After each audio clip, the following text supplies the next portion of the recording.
Today we're going to take the tube out of our vinyl roll to create these napkin rings for your Christmas table. Let's make this!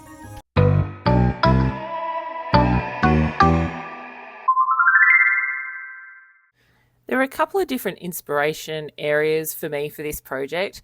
The first is having a little napkin ring. I'm not great at folding napkin rings, so when it comes to Christmas and you want your table to look amazing, I think having a napkin ring helps with your decorating because it means that you don't have to do anything specific with that napkin. All you have to do is roll it up and stick it in the napkin ring.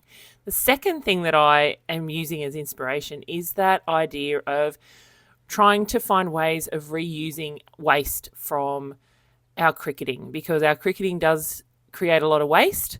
And so by using the inside tubes of our vinyl, it's a way of reusing something that we would normally just throw out. Not many materials for this project. I'm going to start with a light grip mat. We're using mainly cardstock. I am also going to use a standard grip mat because I am going to use some vinyl. I've got some white cardstock, and then I've got this Crafter's Choice Christmas paper pad. I got that from Spotlight. It's no longer available at Spotlight, but I will link a product that's very similar that is available at Spotlight for you in the description below.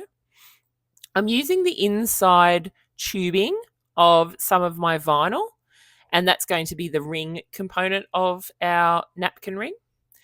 I've got people call it a box cutter or a Stanley knife, but I've got one of those that I got from Bunnings, and then I've got some scrap iron-on vinyl. So I'm going to choose a red colour, which turns out to be, I think, from the Caesar brand. So we're going to use two programs today. We're going to use 1001 Fonts, the website. So we're going to start there. So we're looking for Christmas monograms. So monograms are actually letters that then allow us to add some kind of text within that letter. So you can see as I'm scrolling through here, if I type in Christmas monogram into the search, all of our letters are surrounding a line, or most of them are surrounding a line. So you can see, like at the Brilliana or the Cute Christmas or the Christmas Surprise monogram, that they've got little Christmas elements to them.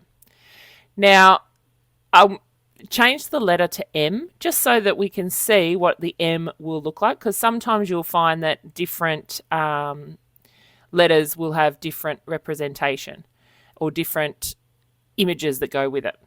I've settled on Brilliana. The reason I've settled on Brilliana is because it's not too intricate, but intricate enough, because we're not going to make this very big. So we're going to have to weed it. And I thought this Brilliana with just those little leaves, they're not holly leaves, but those just nice little leaves, but they've got the Santa hat on the edge of the lettering. I think they'll be a really great addition. So I've chosen that. I've gone and downloaded that lettering. And then when I go back into Design Space, I'm going to make sure that I go and do a reload. So I need to go up to View and click on Reload. Make sure I've saved that beforehand. So I'm just saving it as napkin rings. And then I'm going to go to View and I'm going to go Reload. What that is doing is making sure that the font that we have just downloaded and installed is now going to be available for us on our design. So I've done a capital M, and you'll see with the capital M, it actually doesn't, and I go in and I change the font type to Brilliana, it doesn't have the Christmas hat. So the reason is because I've used a capital letter. The capital letter just has those flourishes of the leaves. So you'll see that I've changed it to a lowercase m, and when I did the search back in 1001 Fonts, it was that lowercase m, but I didn't even realise that that's what I'd done. So if one doesn't work the way you thought it was going to, just check and make sure that it's not the lowercase letter or the uppercase letter. That is the one that you are after. So now that I've got the M selected, I'm now looking at how I can write the word merry. So I'm going to do one that's an M and one that's a C. So the M will have merry written in the middle of it, and the C will have Christmas written in the middle of it. I did choose a font. I did choose the font Elsie. Now it looks really good. I love the way it combines with that scripty kind of letter M. Same with Christmas. However, when I got to weeding it, I found that the weeding was very tricky because you can see it's not a very large text, and the lines are very thin. So the left line on the M, the top and the bottom of the E, and the Y there are way too small. So I go back in a bit later and I change it to Arial Bold, the rounded font. So it's called Arial Rounded MT Bold, and it just made it a little bit easier to weed. My next step is to then create something for our text to go onto. So I'm going to put it onto a circle so it looks like a really big ring, I guess. So I'm going to go over to shapes and I'm going to select the circle shape. Changing it to red just to give it a little bit of contrast. I'm going to send it to the back. This, by sending it to the back, it means that I can see whether this circle fits the size I want. So I'm going to start with a circle size of 7, which I think is probably a fairly decent size to use. But you can see there obviously that my lettering doesn't fit. So it's a matter of just doing a little bit of manipulation. It's a matter of making sure that my lettering fits inside my circle. And then I'm just going to align it. The reason I want to align it is just to see whether or not it kind of works as a concept. Then I'm doing an offset. Now I'm going to do an offset of both the circle and the lettering, but I'm going to start with the lettering. And I'm going to go with a 0.2 offset. And you can see that I have done it around the M and the merry as a group. So I haven't done them separately, they're as a group. And then I'm going into my contours and I'm just going to get rid of all of those contours because I want it to stand out. I'm going to have a white offset out of cardstock with my red lettering. And then I'm going to do a 0.2 offset of my circle as well. So it's going to be a matter of having my patterned cardstock on a white background. Then I'm going to have some red HTV on top of some white cardstock, and then they're going to sit up off the circle so that it's that 3D kind of effect using some foam tape. So I'm just going to group the circles and I'm going to group the lettering just for ease of manipulation and things like that. Then I'm going to repeat that process and have a C and a Christmas. So I'm just going to speed that up for you. Remember that when you're doing your offset, you're going to have to delete the offset that we made for the merry because the merry offset is suited specifically to the letter M, whereas the Christmas one has to fit with that C.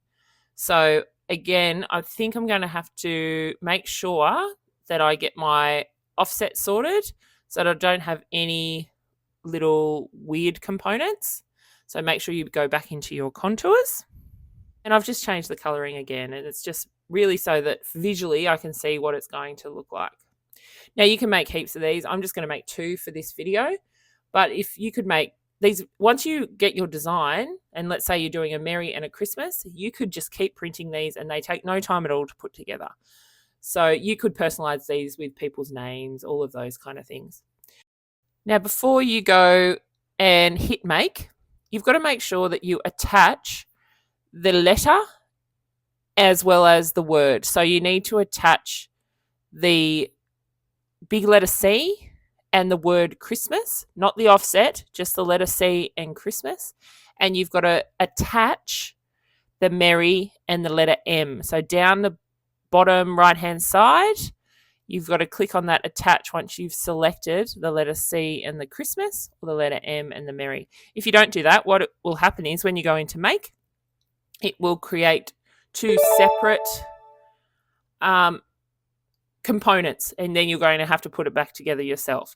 But if you attach it now, when you print it, when you cut it, it will all come out all at the same time, and you just have to weed one thing rather than two, and you won't have to worry about trying to set it up. You go into make, you're going to mirror the Merry Christmas components because we're going to use HTV. And then what you can do is also move your circles onto all of the cardstock components onto the one mat. Up to you though. If I've got one big piece that I'm going to cut out of for my circles, so it's just as easy for me to put the mat 3, just keep it as one mat because I've got the 30 by 30 centimeter cardstock. If I was using scrap cardstock, I could absolutely then put it all onto mat 1 and just cut it all as one. So for the cardstock, I've chosen medium cardstock for the white components and for the red components. And then for the Merry and the Christmas, I've just chosen everyday iron-on.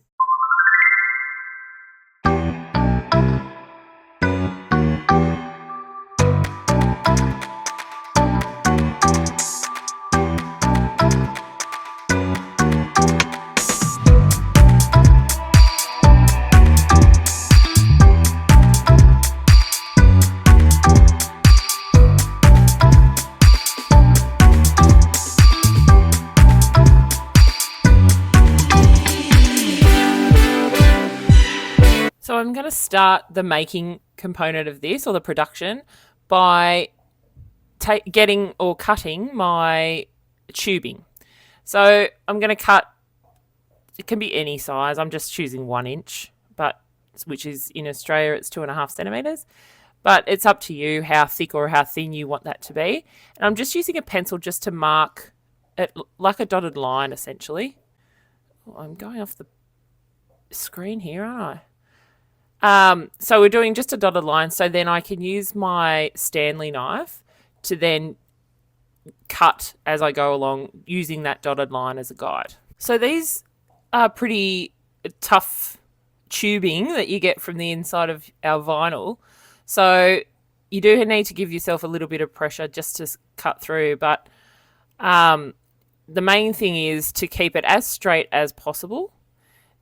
Even though we're really not going to see it because we've made our circle so big compared to the size of the napkin ring, we're not really going to see it. But you do want to make sure that you are keeping it as straight and as even as possible. And I've got myself all the way around and you can see how raggedy it is. So I've just got this sanding block that I was going to use in last week's project, the ceramic gingerbread tree, that didn't work, and I thought, well, maybe I could just use it for this. So I'm using a little bit of sanding to get rid of just those random ripped bits. But it's not working amazingly. It does a really good job of the outside, but all it's doing is creating more of those jaggedy bits on the inside. So it's a matter of just using scissors, going through again with your Stanley knife to try and cut all of those bits off, and just kind of smoothing it over. We're eventually going to paint it, so that will help as well. But just smooth it as much as you can so that we can see one side looks really good because that was the manufactured end of it. But, again, we're making a homemade gift. So it's not even a gift, it's just a homemade decoration. So do your best to get rid of all of those lumpy bits. I'm just going to do 2 of those, so I'm just going to speed that process up, and I'm going to do the same thing. I'm going to cut it and then do a bit of sanding and a bit of refining.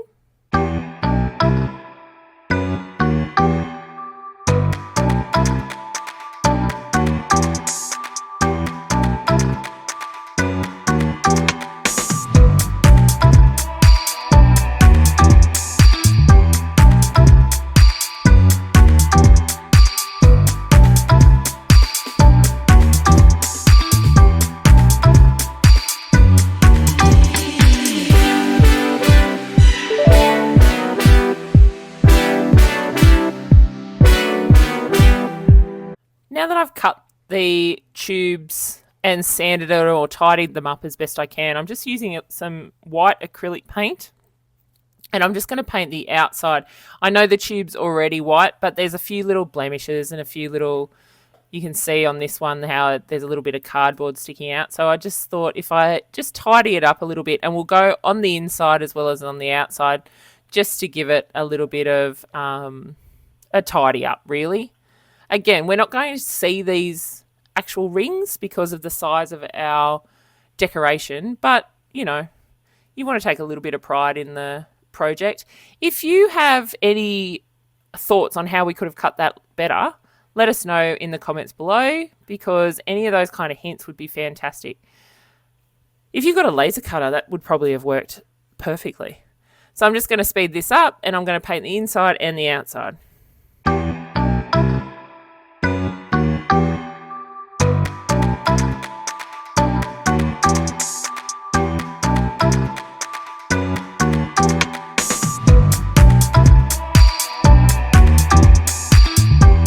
So now it's a matter of putting together our decorative component.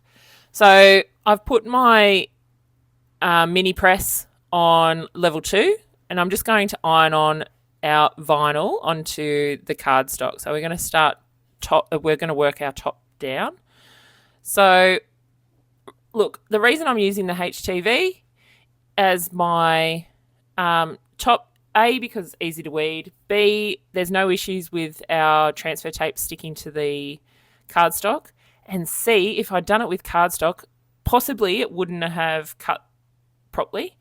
But secondly, trying to glue that down is a pain in the neck. So when I did find out that I could iron on HTV onto cardstock, it was revolutionary. So I've never gone back.